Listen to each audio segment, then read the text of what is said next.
All right, friends, thank you for checking in with us on ABC 24 Plus, also streaming right now on Facebook. I'm Chief Meteorologist Trevor Birchett with ABC 24 in Memphis. Wanted to hop on with another evening update about a very busy week of weather, and I'm sure for you as well as you're working on cleaning up. Some of you still without power.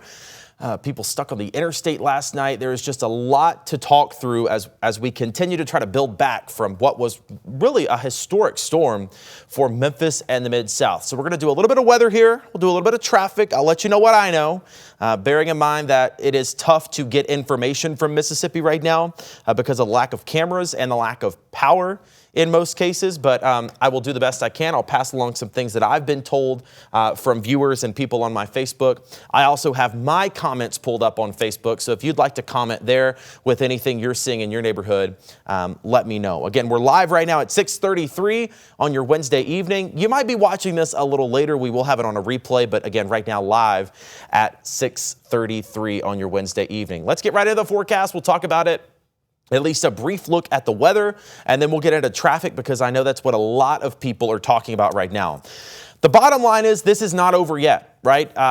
Nothing else is going to fall from the sky, at least nothing significant, but the impacts are unfortunately just not over yet. We're going to continue with this melting and refreezing process for several more days, likely through the weekend. Now, I do think tomorrow, Thursday, is a really good chance to get a lot of this out of here. We're going to get up to 45 degrees on Thursday. We're going to be sunny. I think that will melt a lot of this and evaporate the water away, hopefully. A lot of you have said, hey, I'm not seeing much melting in my neighborhood yet. That's probably because there's a lot of sleet caked in there. Sleet takes a lot to melt. So if you have sleet mixed in, it's going to take a little bit longer to start that melting. It's also a lot harder to shovel. So if you are dealing with more of that sleet, it's going to take a little longer to melt. But I do think you are going to see more improvement as we get into tomorrow.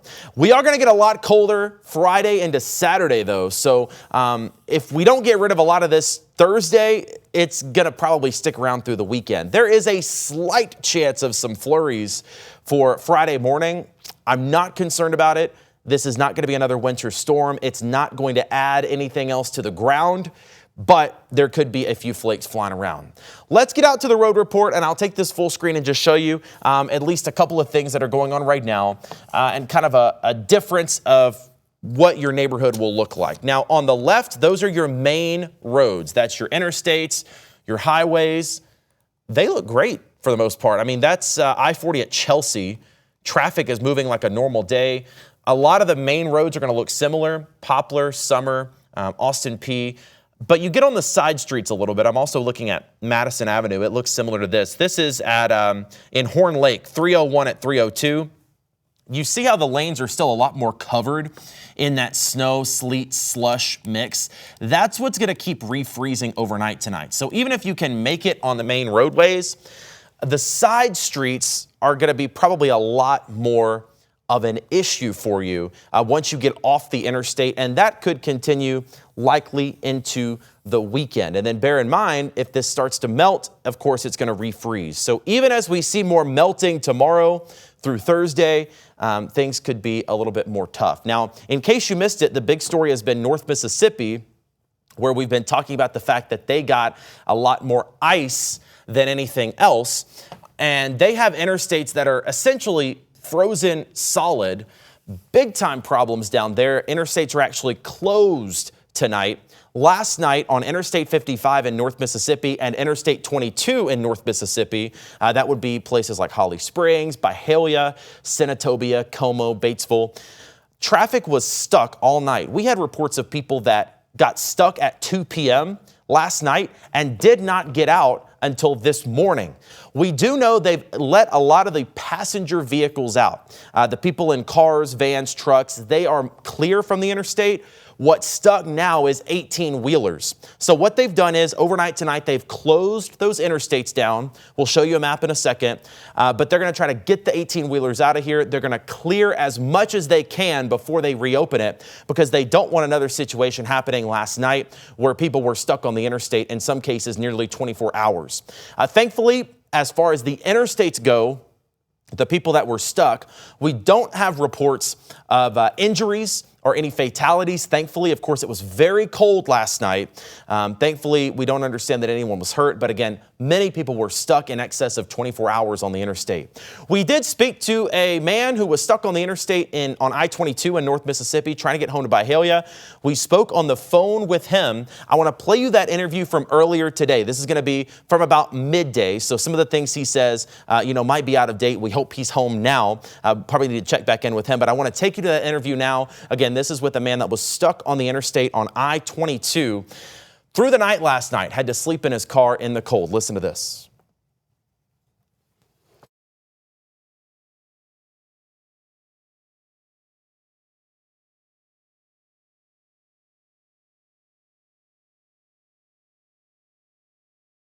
In this treacherous, severe weather. Joining us right now is Leroy Thomas, who is a truck driver who is stuck in that wreckage. Leroy, tell us, first things first, are you safe? Yeah, I would say I'm pretty safe. Leroy, tell us, do you know exactly where you're stuck on the interstate? I'm on I-22 westbound, right past exit 41, right past the on-ramp. How long have you been there? I've been here since yesterday, around like 4:30 p.m. Haven't moved an inch. Mr. Thomas, do you have any food or water with you? Yeah, I got a little bit of food and water with me. Hopefully it'll make me through. Hopefully they get it cleaned up pretty quickly. And as you've been describing, trucks are just lined up for miles. At this point, you're saying you can't see anything but that. Have you been able to safely get out of your car, kind of stretch your legs right now and talk to some drivers? What's kind of the mood down there? I've been able to get out, but you just gotta be super careful. It's real icy outside. The whole highway is just full of ice, probably an inch or two thick. But yeah, I was able to get out, walk around, talk to other drivers, and they're all just sitting here waiting. There's nothing else we can do. Have you ever been stuck like this in a storm of this magnitude before? I've been driving 5 years, and this is the first time this ever happened to me. Mr. Thomas, thank you so much for your time. Please be safe, and we'll check back in with you soon. Alrighty, no problem.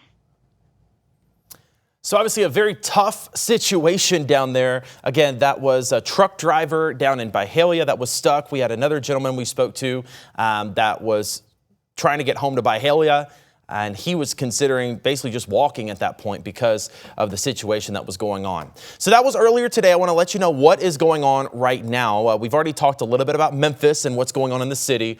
Most interstates in Memphis have a lane clear. They are wet though, which means they could freeze overnight tonight. The issues really begin as you get down into North Mississippi, and that is where we see the big time problems. Interstate 55 and Interstate 22 are both dealing with those issues. So what we know right now is that Interstate 55 northbound is closed from Grenada to Senatobia. So if you're trying to come northbound from Jackson, you're going to get turned around at Grenada. They're going to stop you and have you make a U-turn. You're not going to be able to continue northward into Panola County or into Tate County.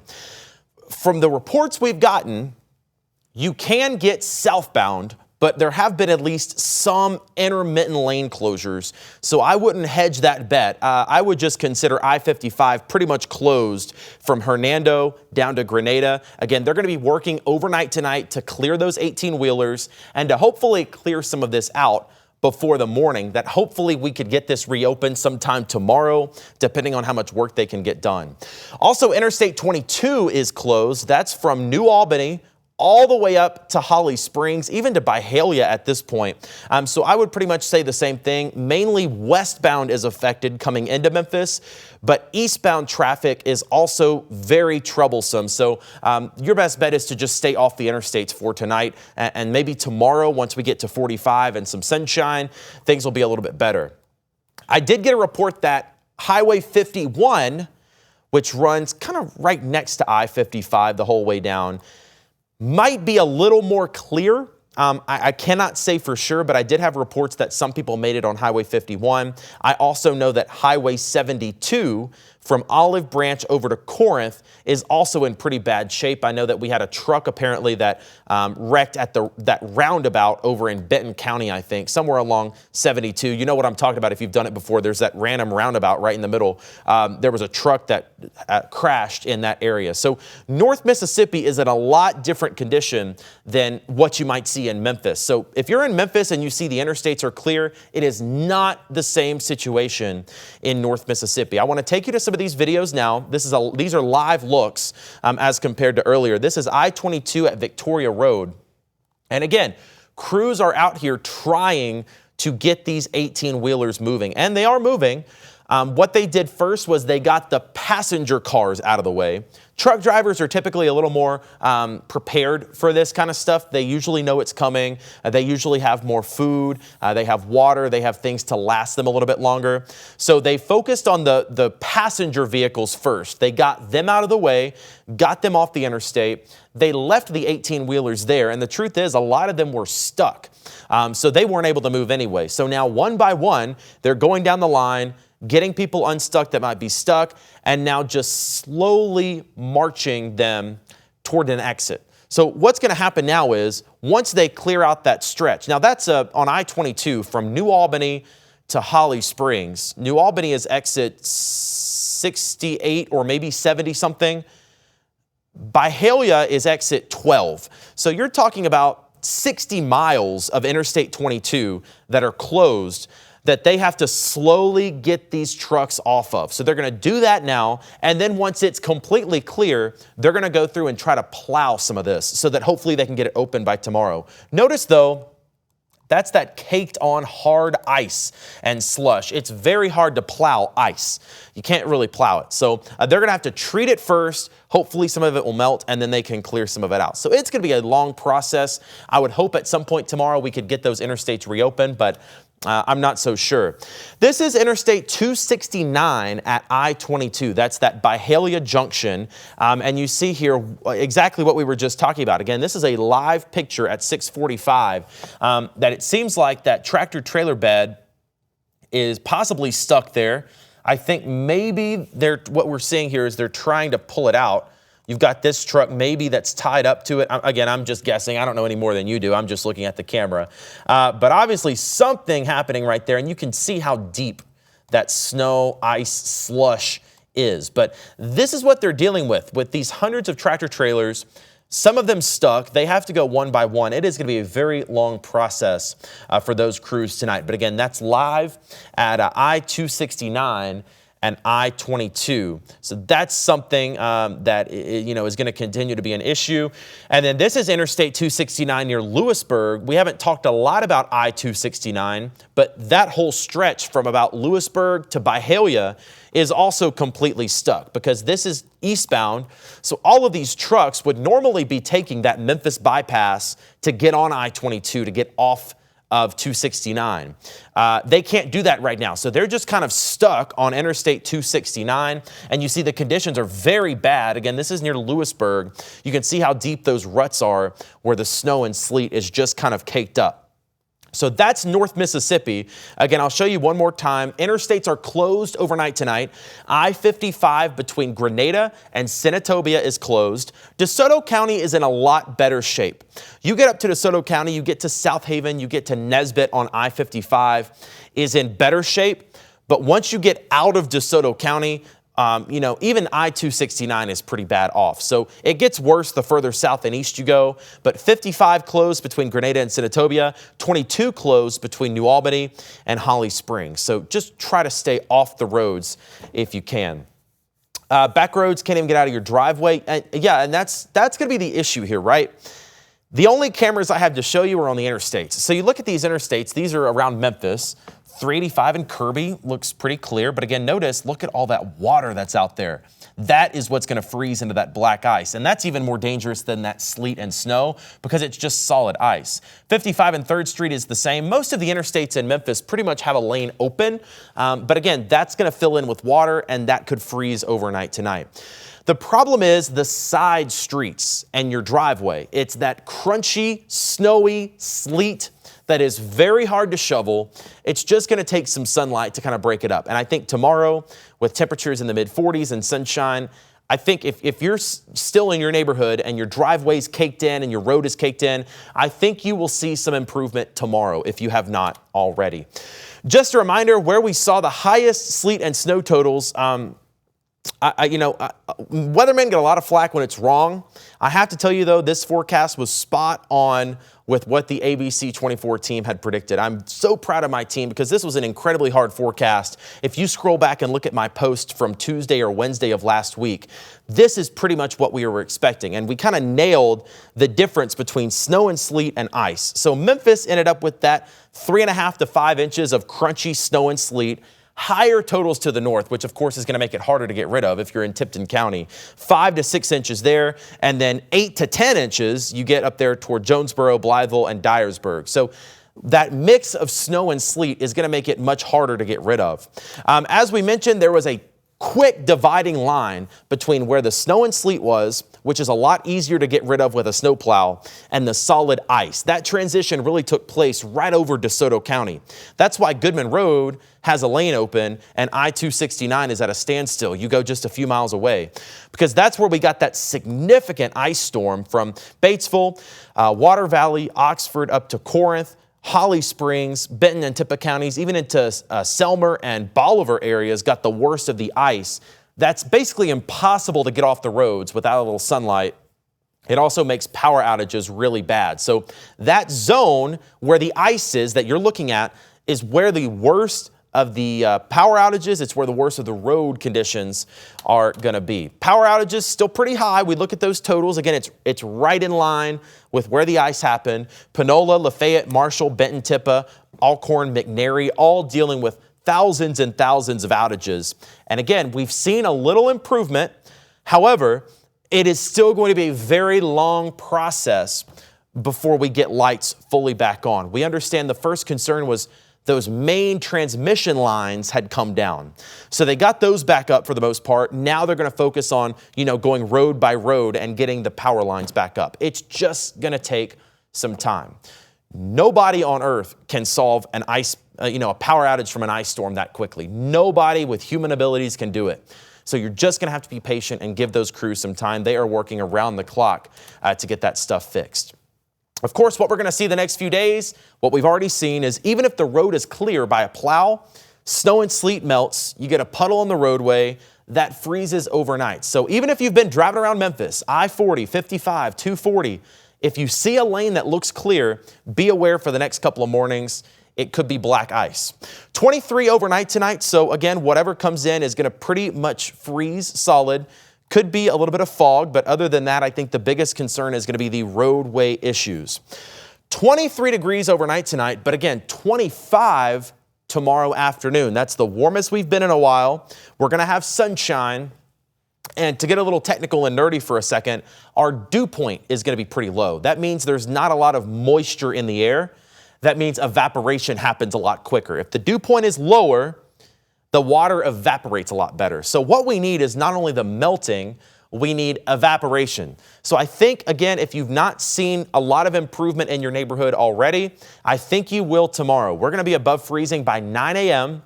We're going to stay above freezing into the afternoon, 45, maybe even higher with that sunshine. But be aware, it's not all going to go away tomorrow. I think we will see improvement.